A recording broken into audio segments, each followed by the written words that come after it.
ओम नमो भगवते वासुदेवाय नम नमस्कार बंधुगण आपण मानकु आम यूट्यूब चैनल को स्वागत। आजिर भिडियो आम कहिबा कि आपणक पई वर्तमान समय रे शनिंकर स्थिति किपरि रहिबो। तो 24 आउ 25 वर्ष रे आपणकर शनिंक 7.5 रो प्रभाव किपरि रहिबो।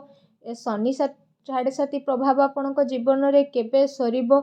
आउ आपणक गोटे भल सूत्र विषय कहिबा जहाको आपण पालन करिकी जानी पारिबे कि शनिंक 7.5 प्रभाव आपणक पई शुभ रहिबो कि अशुभ रहिबो। वर्तमान स्थिति रे आपणक जीवन रे जहा भी घटना परिस्थिति समस्या बनी रहिछि कि आपणकर से सब रे कोन लागि के रहिबो किछि परिवर्तन हेबार संभावना बनुछि विशेष रूप रे।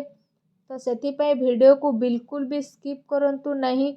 पूरा सिंपल वे रे आमे आपण मानको एठी कहिबु कि 2025 पर्यंत आपणक जीवन रे कोन घटना घटिबो।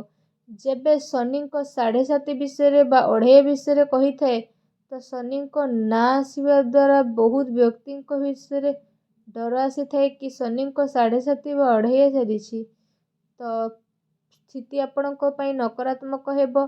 शनिदेवंकर 2.5 बा 7.5 द्वारा व्यक्ति द्वारा करा जाइथिबा तार कर्मर पूर्ण फल प्राप्त होइथाए, चाहे ताहा अशुभ हेउ किंबा शुभ। जदि विशेष भाव कहिबा कि व्यक्ति जीवन रे शनिंक 7.5 अर्थात 2.5 रो प्रभाव किपरि रहिथाए कि जानिबा आपणक पई 2.5 चलिछि कि 7.5। तो ए 7.5 रो प्रभाव आपणक जीवन रे चालुछि। तो विशेष भाव जदि कहिबा आपणक पई शनिदेव वर्तमान समय रे आपणक लग्न रे चालुछंती। तो शनिदेवंकर द्वितीय 7.5 रे द्वितीय फेज बा चरण आपणक लाइफ वर्तमान सुधा चालुछि। ता सहित शनिकर जो 7.5 रहिछि कष्टकारी मध्य रहिताए। ता सहित जदि कहिबा बहुत किछि आपणक जीवन रे परिवर्तन मध्य एहा नै कि आसीथाए। तो ए कथार क्लियर होई जांतु। ता सहित कहिबा कि आपणक लाइफ रे 2024 रु नै 2025 अर्थात 29 मार्च 2025 पर्यंत शनिकर द्वितीय फेज आसीबो कोन परिवर्तन नै कि आसीबो। तो शनिदेव आपणकर स्वामी बनंती। तो विशेष रूप रे आपणकर लग्न रे रहिबे। तो बाणी रे परिवर्तन आपणको अवश्य देखिबा को मिलिबो। आगको आसुतबा टाइम रे आपणकर स्वास्थ्य रे बड़ चेंजेस देखिबा को मिलिबो। स्वास्थ्य संबंधित समस्या आपणकर समाप्त होई जिवो। स्वास्थ्य ऊपर लगातार जदि आपण खर्च करिवे तो से खर्च रे कमी आपणको अवश्य देखिबा मिलिथाए। तो शनिदेव 2024 रे निजर राशि परिवर्तन करुनाहांती कि एमिति स्थिति देखा जाए कि आपणको पई 2024 रु मार्च 2025 पर्यंत व्यक्तिगत स्थिति पई समय भल रहइबो। ता सहित आपणकर कॉन्फिडेंस लेवल मध्ये बढ़िबो कारण शनिदेव आपणक राशि रे स्वामी बनंती। तो ए स्थिति आपणक पई भल रहइबो। ता सहित स्पष्ट करिबा कि शनि को कृपा रु आपणक जीवन रे रखंतु कि जानुआरी रखिबो। आपणकर दाम्पत्य जीवन बहुत ही भल रहिबो। आपणकर व्यापार रे जो गति करुथिले तो व्यापारिक जीवन रे आपणक स्थिति भल रहिबो। 30 जून रु नै कि अक्टोबर पर्यंत स्थिति आपणक पई बहुत भल रहिबो। प्रतिटी स्थिति रे आपण सफल रहिबो। ता सहित धीरे धीरे करी आपणक वाणिज्य रे जहा भी परिवर्तन थिला व्यापारिक जीवन रे जहा गति थिले तो 30 जून रु अक्टोबर 2024 तो स्थिति आपणक पई भल रहिबो। इंडिविजुअली जदि किछि काम करूछंती निजर व्यवसाय करूछु तो संघर्ष पर आपणको सफलता अवश्य प्राप्ति हेबो। शनिक 7.5 रे विषय जदि विशेष रूप रे कहिबा तो आपणको जीवन रे शनिक 7.5 रो प्रभाव बा 2.5 रो प्रभाव एथि पई आसीताए कि बड़ प्रभावशाली ग्रह। तो गोचर ऊपर जदि कहिबा आपणकर 7.5 रो प्रभाव सारिछि विशेष रूप रे तो आपणक पई परिस्थिति मिलिबो। ता सहित 2024 रु नै 2025 पर्यंत पहाड़ जोग मध्ये बनिबो। धन सुख मिलिबो। या सहित परिस्थिति आपणक पई उत्तर करिबे।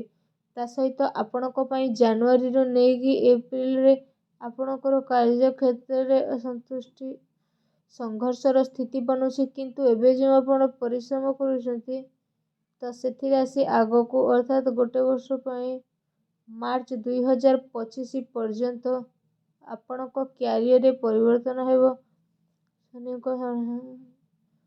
ତା ସହିତ ଶଶ ନାମକ ରାଜଯୋଗର ମଧ୍ୟ ବିଶେଷ ନିର୍ମାଣ ହୋଇଥାଏ। ଏହାର ଅର୍ଥ କୁମ୍ଭ ଲଗ୍ନ, କୁମ୍ଭ ଲଗ୍ନ 50 ଏମାନଙ୍କ ଉପରେ ଶନିଙ୍କ 7.5ର ଦ୍ୱିତୀୟ ଚରଣ ପଡ଼ିବାକୁ ଯାଉଛି।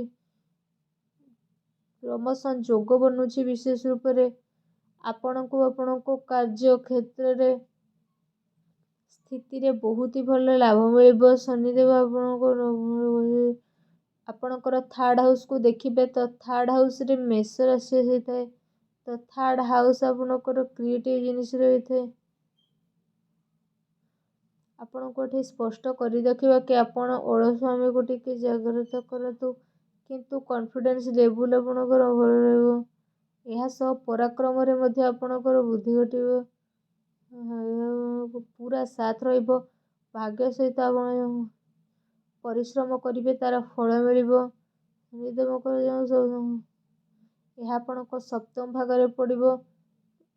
ତ ଆପଣଙ୍କ ରାଶି ଯେହେତୁ ପ୍ରଭାବିତ ଅଟେ, ତ 7 ଦ୍ୱିତୀୟ ଚରଣ ଆପଣଙ୍କ ଜୀବନରେ ଷ୍ଟାର୍ଟିଂ ହୋଇଗଲା। ତ ବ୍ୟକ୍ତି ଜୀବନରେ ଏବେ ପ୍ରାୟ ଆପଣଙ୍କ ସ୍ଥିତିରେ ପରିବର୍ତ୍ତନ ଆସିବ। ତା ସହିତ ଆପଣଙ୍କ ନୂଆ ପରିବର୍ତ୍ତନ ହେବ। ଏ ସ୍ଥିତିରେ ପରିବର୍ତ୍ତନ ହେବ ଅର୍ଥାତ୍ ଆପଣଙ୍କ ଦାମ୍ପତ୍ୟ ଜୀବନ ଭଲ ରହିବ। ରିଆଲିଟିରେ ଅର୍ଥାତ୍ ବାସ୍ତବିକତା ଯେଉଁ ରହିଛି, ଆଉ ପ୍ରତିଟି ସ୍ଥିତି ଆପଣଙ୍କ ପାଇଁ ବହୁତ ରହିବ। ଶନିଦେବ ଆପଣଙ୍କ ଲଗ୍ନରେ ବସିକି ଦୃଷ୍ଟି ପକାଉଛନ୍ତି, ତ ଦାମ୍ପତ୍ୟ ଜୀବନରେ ଧ୍ୟାନ ରଖନ୍ତୁ। ପ୍ରତିଟି ସ୍ଥିତି ଶନିଙ୍କ ଅଢ଼େଇଆ ବା ହାଇ ବର୍ଷରେ ଚାଲିଥାଏ। ତ ବିଜନେସ୍ ପାଇଁ ସମୟ ବହୁତ ଭଲ ରହିବ। ଦିନ ଆପଣଙ୍କ ପାଇଁ ପୁରା ନେଗେଟିଭ ଭଲ ରହିବ। ଶନିଙ୍କ 7.5ର ଦ୍ୱିତୀୟ ଫେଜ୍ ତ ଚାଲୁଛି, କିନ୍ତୁ ଆପଣଙ୍କ ପାଇଁ ଧନ ଲାଭ ମଧ୍ୟ ହେବ। ଅଟକି ରହିଥିବା ପଇସା ମିଳିବ। ଆପଣଙ୍କ ଭିତରେ ମାନସିକ ଅଶାନ୍ତି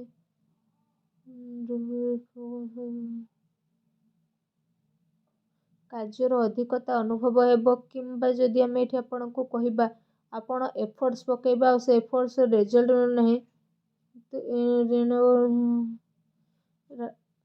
ମାର୍ଚ୍ଚରେ ଆପଣଙ୍କର ଏଫର୍ଟ ସବୁ କମଜୋର ହେଇଯିବେ। କାର୍ଯ୍ୟରେ ବଡ଼ ଗତି ମିଳିବ।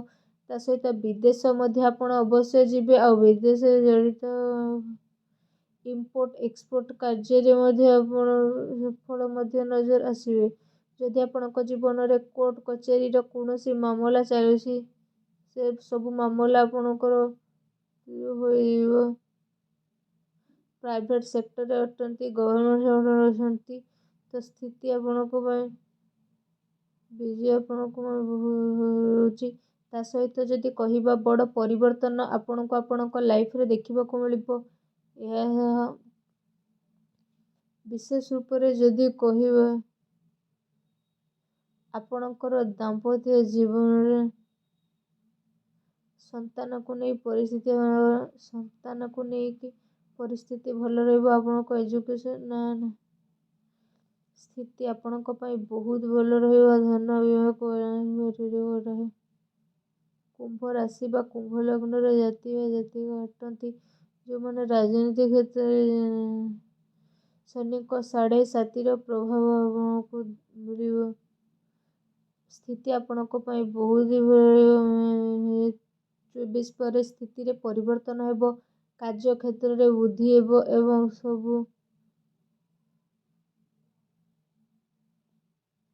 ଯେଉଁମାନେ ଫ୍ୟାକ୍ଟ୍ରି ଇଣ୍ଡଷ୍ଟ୍ରି ଚଲାଉଛନ୍ତି, ତ ସେମାନଙ୍କ ପାଇଁ ବି ସ୍ଥିତି ବହୁତ ଭଲ ରହିବ। ପ୍ରତିଟି ସ୍ଥିତିରେ ଆପଣଙ୍କୁ ସଫଳତା ମିଳିବ। ଭିଡ଼ିଓ କେମିତି ଲାଗିଲା କମେଣ୍ଟ କରିକି ଜଣାନ୍ତୁ। ଚ୍ୟାନେଲରେ ନୂଆ ଆସିଥିଲେ ଚ୍ୟାନେଲକୁ ସବସ୍କ୍ରାଇବ୍ କରନ୍ତୁ। ଧନ୍ୟବାଦ।